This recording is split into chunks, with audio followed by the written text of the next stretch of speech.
The war is over. Now begins the negotiations. For you see, 007 First Light is a very interesting point in our ongoing dialectic about the nature and purpose of entertainment. Whether it is to be for fun and entertainment or to reinforce political aims.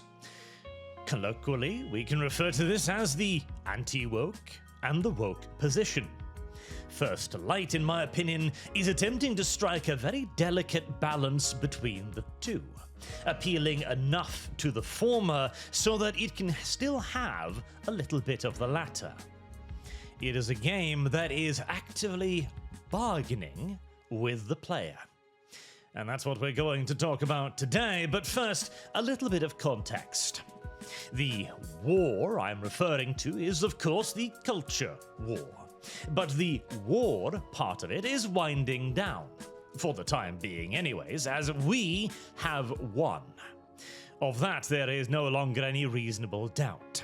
The main question was whether or not entertainment should first and foremost be for fun, or if it should be about politics, about teaching people about society and their place in it. That argument has very much so been settled in the favor of for fun. But questions still remain. For example, how large and complete was our victory? How much of the opposition still remains? How much power and influence do they have? And, most importantly of all, how will we use or abuse the victory? In other words, this is the moment when the combatants start negotiating. And in this context, then, we look upon First Light. It was released a few days ago to very favorable reviews and a solid player count as well, especially for a franchise whose time in the limelight has perhaps come and gone, which is a tough thing for an old 007 fan to say, but whilst Last Light was by no means a flop, its success can definitely be debated, as its sales are made significantly less impressive when you compare them to, say, Dragon Age the Veilguard, and the fact that Last Light reportedly took over 7 years to develop and cost $200 million, not including marketing.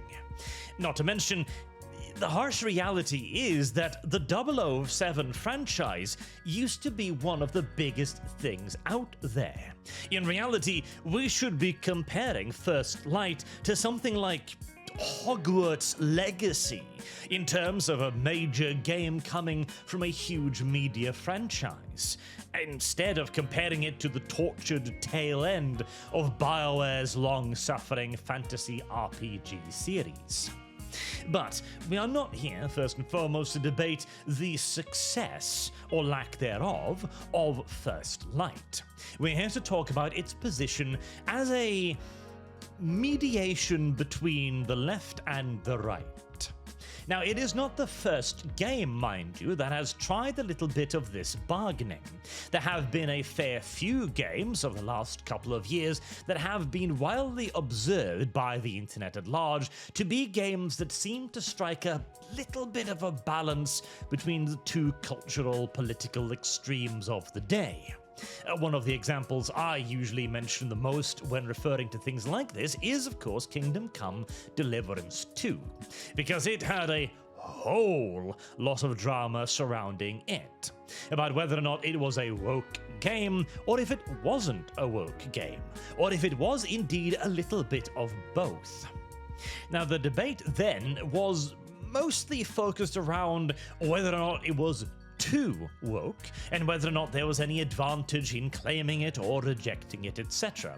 But I think now we've established enough of a pattern to say that this is no longer an isolated incident. This is no longer a case of a studio deciding to do a thing for isolated reasons. The argument in Kingdom Come Deliverance 2, for example, for the inclusion of a gay romance was that the fans of the preceding title had asked for it, and so the developer determined to add in a gay romance in the way that they felt would be most correct to do a gay romance in. In other words, something that exists, but that you wouldn't necessarily know of unless you went specifically looking for it. Now, regardless of whether or not you actually agree with that reasoning, that was the point made by the developer. And let us entertain that notion for the moment and say that this was simply just the developer trying to add in this thing in the way they thought it would be best. Okay, but we've now seen multiple games trying to strike this balance, and in 007 First Light, it is more overt, in my opinion.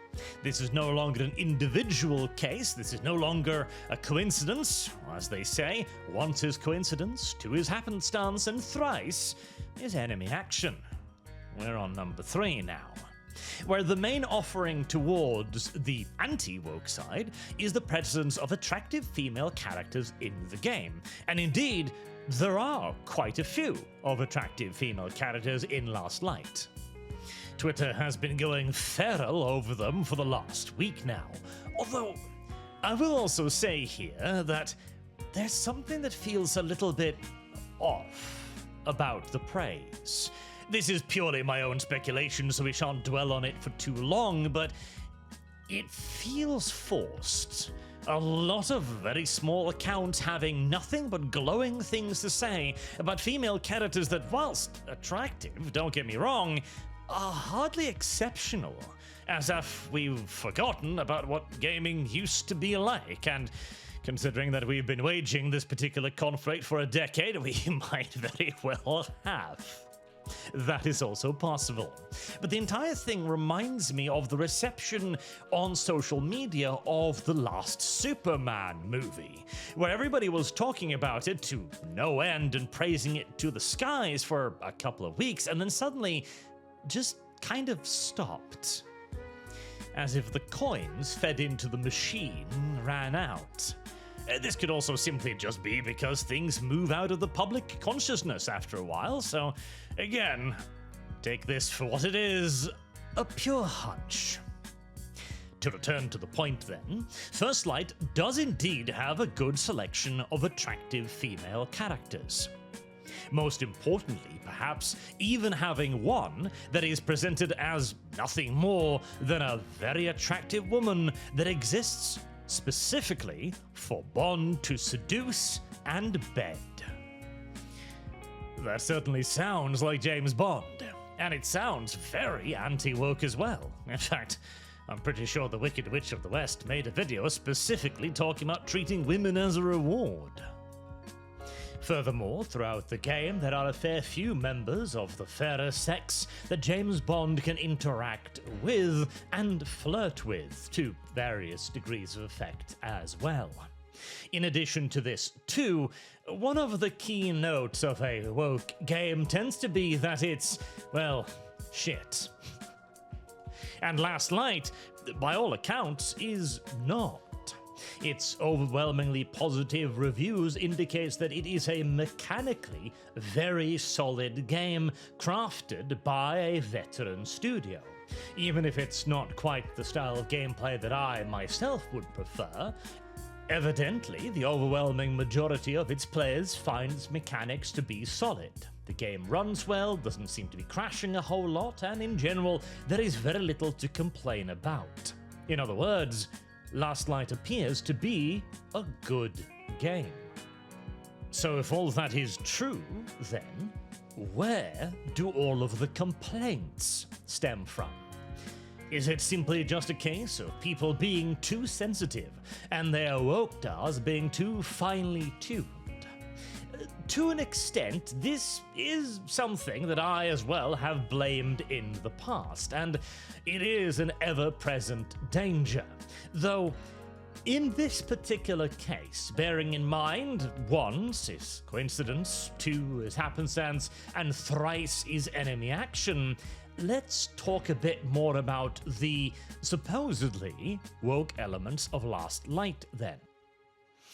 Before the game was released, the developers mentioned that they wanted to make a James Bond for the modern age. In one interview, for example, they were asked, quote, "Bond is known for being a smooth talker and at times a womanizer. Will we be seeing this side of him?" Answer: yeah, you will, but obviously, as they were saying on stage before, the character of Bond has evolved. So he's evolved through the decades, and obviously we reflect modern values. So it's not going to be your old school Bond, which would just be tone deaf in this day, right? He's a modern guy, end quote. Now this is a bit of an interesting quote, because it was released relatively recently in December of 2025. But the game itself, having been in development for 7 years, or so the rumor goes, has almost certainly undergone some serious rewrites during that period. And so this more modern Bond, I suspect, might have originated from an earlier version of the game, because majoritively, he isn't too modern. There isn't anything overtly woke about James Bond's behavior when he hits on women, not really. There is definitely something overtly woke about how those around him, however, react to him hitting on women. The aforementioned female character that serves solely as a hot piece of ass for Bond to conquer, for example, this is a bit later on in the game during a scene at a Vietnamese resort. During this part, Bond does do a fair bit of flirting and ends up in bed with a hot chick. During all of this, the now race-swapped Moneypenny is in his ear mocking him constantly. Even the lightest amount of flirting has her initially calling him a bellend, and not a single pass, no matter how mild, goes uncommented. It is an endless haranguing from Moneypenny at anything and everything Bond does here. It feels very much so as if the progressive is forced to watch Bond flirt and has an endless string of negative comments to make about it. As if the game is letting you flirt because it has to, but it's going to make damn sure every step of the way that you know it doesn't approve. And in many ways, this is kind of background radiation. No single instance is so overwhelming as to be a gut punch of wokeism. You have many other things, like every person in a position of authority over Bond is a woman or a minority, with pretty much the only exception being Q, and whilst he also gets to be a straight wild male, which is a rarity as well, as M, of course, is an Indian woman, and Moneypenny is a black chick now, he's not really in a position of authority over Bond, he's simply giving him the gadgets he requires. Furthermore, out of the 6 00 candidates, half of them are, of course, women. And Bond gets rescued a lot by women. In fact, Bond just gets rescued a lot in general throughout the entire game. He comes across as dependent upon those around him, as if you can only complete the game through their grace and aid rather than your own achievements. And Bond is very much so aware of this as well. There is a segment later on in the game where Bond is covered by Greenway, who is acting as a sniper, and during the entire thing, Bond is constantly complimenting Greenway, but never the other way around. Bond is like, "Oh my god, you shot that guy, that was really great, that was a fantastic shot," and Greenway only kind of grunts and accepts it. You're his cheerleader, not the other way around.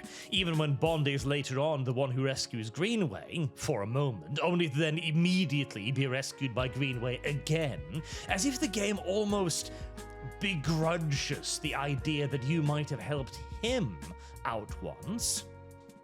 and therefore hurries to correct its mistake.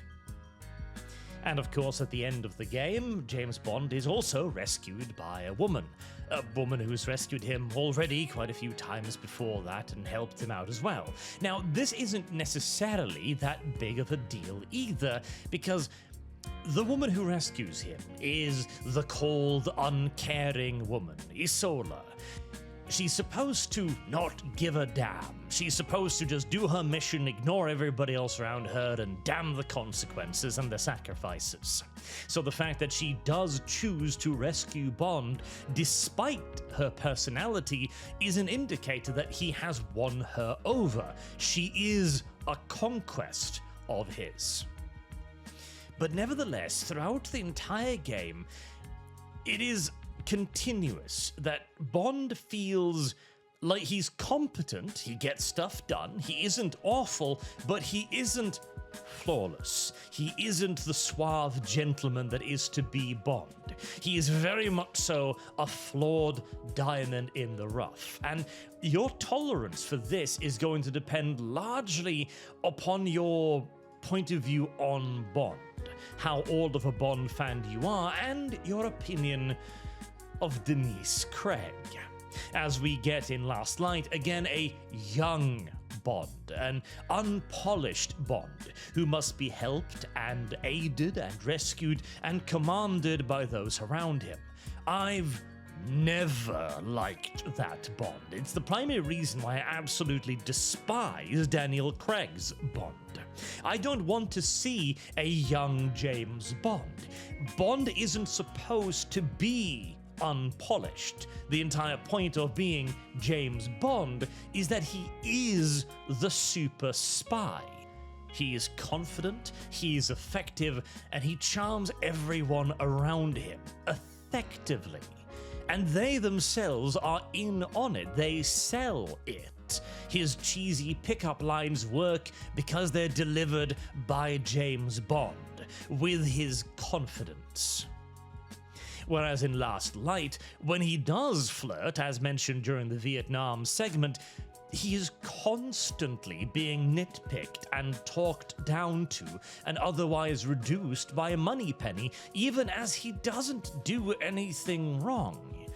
Again, as if the game begrudges you this, but allows you to do it because, well, it is a James Bond game, and I guess we have to.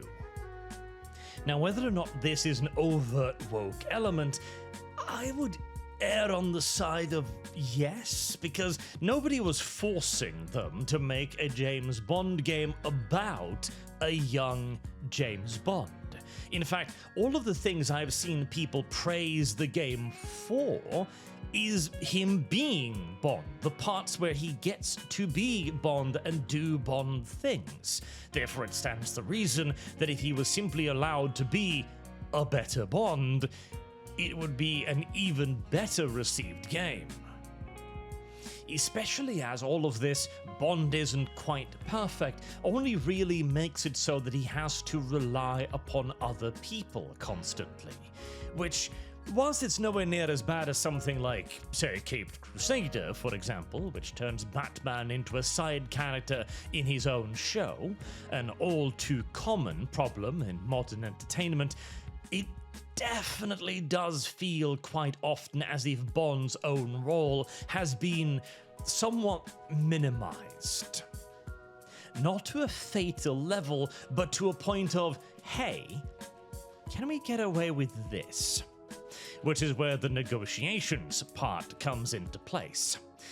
It very much so feels, in my opinion, as if this game does just enough. It allows Bond to flirt, but it constantly points out that it's a bit cringe of you to flirt with women, don't you think?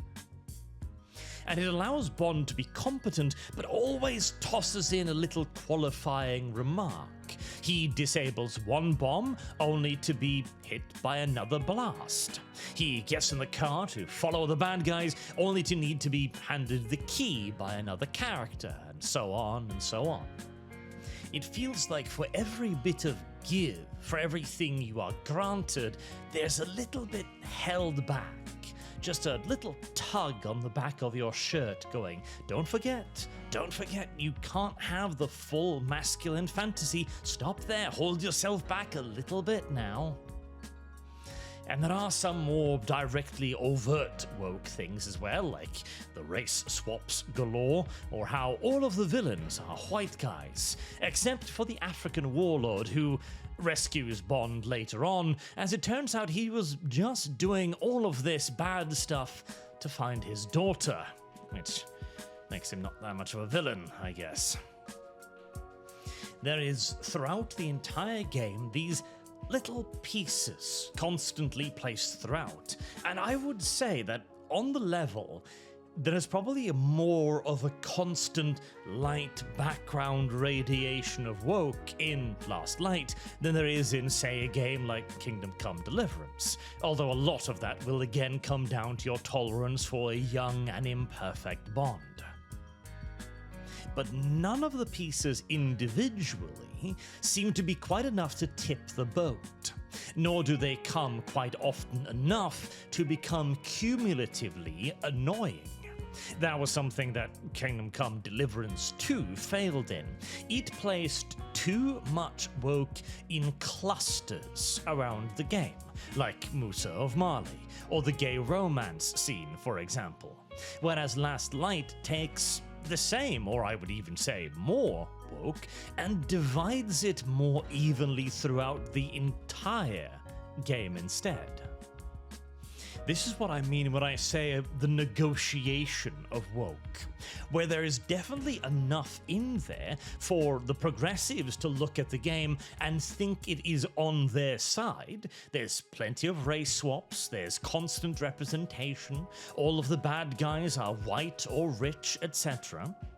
And the usual Bond flirting is always followed by a quick snide comment.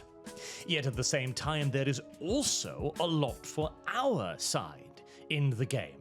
There are attractive female characters in Last Light. You can even romance some of them, purely because you're James Bond, and that's what you do.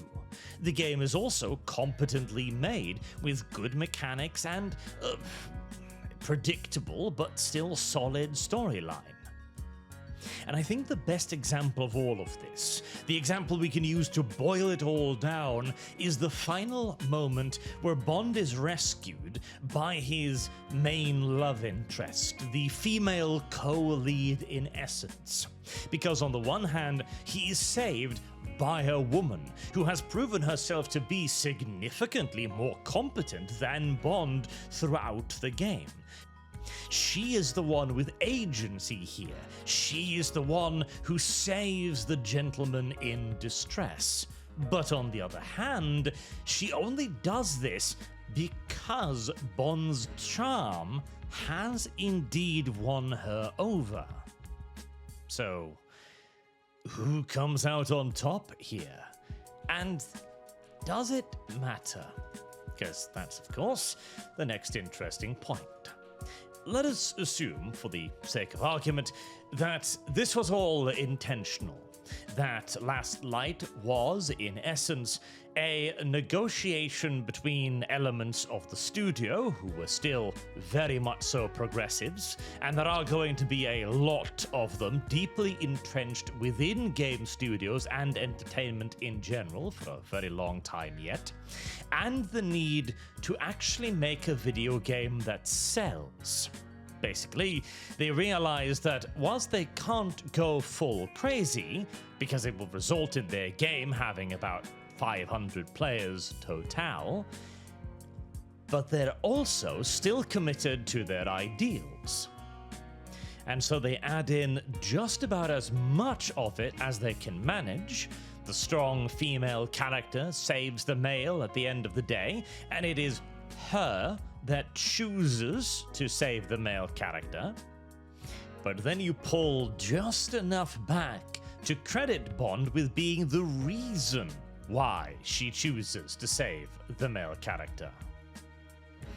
If this was indeed deliberate, and there's several points of Last Light that makes me think it could be deliberate, because it is so constant and consistent throughout the entire game story, then well, that in and of itself is actually a rather remarkable balancing feat in left versus right. The next question then becomes, is that a bad thing? If we assume that there is indeed a way of writing that makes it so you can have just enough stuff in there for the progressives and just enough stuff in there for the anti-progressives as well, is that not a good thing? So long as the game itself also remains good and worthwhile to play? Kind of, yes. I mean, that's sort of been my argument with Kingdom Come Deliverance, but simultaneously now, I gotta admit, I'm also beginning to pull back a little bit on that reasoning, because whilst this is a remarkable balancing feat, if indeed it is one, we're talking about the group of people that turned the slippery slope argument from a fallacy into an ironclad law of reality. If they actually do figure out how to sneak in just enough to normalize their views without triggering the woke radar, you know for absolute sure that they're going to do so as often as possible and whenever possible. Simultaneously, though, if they do, they'll probably end up making it too blatant, which will in turn sink the title they try to do it in. Which means it's a bit of a self-solving problem, really. And also, spirals back to my argument about Kingdom Come Deliverance 2. If they make a third, and it is woke, cancel it then, rather than now. And I believe that is probably still the best solution with all of these. There's nothing really to gain by denouncing Last Light, overly so at least. Although one should still very much so be aware of this apparent change in tactic here. If the progressives have indeed figured out how to add in just enough without it becoming overwhelming, then on the one hand, that technically isn't a problem, so long as it still leads to a quality product. But it can very easily become a problem, as this is, again, the very self-same group of people that have never managed to say, okay, that's enough in the past. Which means that we may very well simply be pushing the cancer one step further down the road. Instead of the first game being the woke one, the second one will be instead establish franchise, then politicize. But I also offer then a contrapoint to this. If the woke are now negotiating, that also proves that they are weak, that they're running out of social capital, as they never did this when they even just believed that they were in charge. If they have in fact realized and recognized that they can't just do whatever they want, they actually have to sell a product, then this may also very well be a problem that simply solves itself. As the true believers eventually get replaced by more people whose job it is to simply sell product. And if the only reason why they're engaging in the negotiation to begin with is because of the ideological conviction, which will grow less and less popular over time, as even now half of the progressives do so solely because it seems to be the right thing to do, there will be less and less negotiating, and more of the things that just sell. At the end of the day, I think it is too early to draw any firm conclusions one way or the other right now. But we have now identified a brand new and very interesting phenomenon. Mayhaps this will simply be an outlier, and the trend will not repeat itself. Mayhaps this really was a near unique balancing act created entirely by accident, and will never happen again. Or perhaps it is a brand new tactic. Time will tell, as it always does. But until then, I'd like to hear you guys' opinion on this as well. Do you think that First Light was a coincidence? Do you think that it was woke? Do you think that it wasn't woke at all? Do you think that the woke elements are simply not enough to reduce or ruin what was in general otherwise a good game? And do you think we're gonna see something like this again? I look forward to seeing what you have to say about it. Until then, I've been Arch. Thank you very much for watching, and I do hope to see you all again soon. Have a good night, chat.